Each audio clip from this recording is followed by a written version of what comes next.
I can't imagine any other filmmaker being able to create this from top to bottom with so much detail and bring you so into that world, you know, to create so many stories at once, which is one of the things I admire about Jim.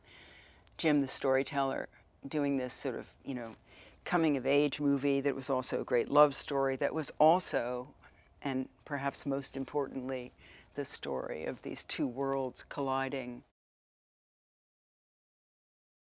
I remember having lunch with Jim, and he started to talk about this kind of forest girl who could communicate with the animals and with the plants, who had a special gift of connection with living things, and who had perhaps eventually a strong connection with Awa.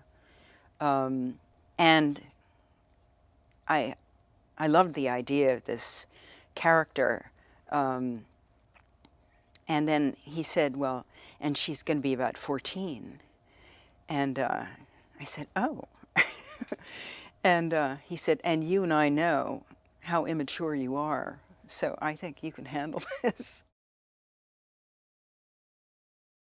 I have had to work completely differently than I ever have before, because you do have to strip away all of that, you know, Sigourney Weaver, whoever that is. And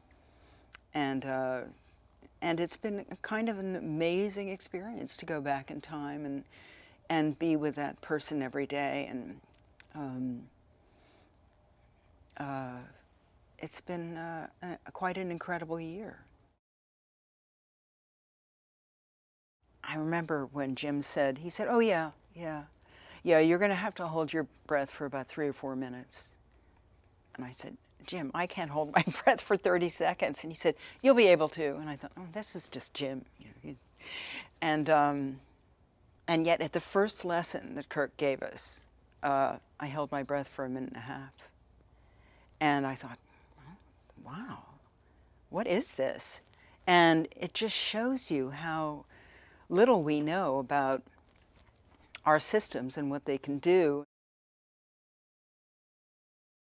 Zoe and I had a lot of fun because, you know, she would say, you know, you really need to, as the Na'vi woman, you need to, you know, conduct yourself like this. And, you know, she'd say to my brothers, take care of Kiri. And I'd be like, what? No one has to take care of me, you know, and I'd be like, just like, you know, just like you would be. And I'd stomp around instead of being a graceful Na'vi. And, you know, it's all just kind of, you know, we're actors, so it just all kind of tumbles out. You're not planning any of this stuff. But we had some good laughs about that. And of course, Zoe and Sam have such little children, and they're used to sweet children, you know. Suddenly they have these teenagers who are so moody and unpredictable.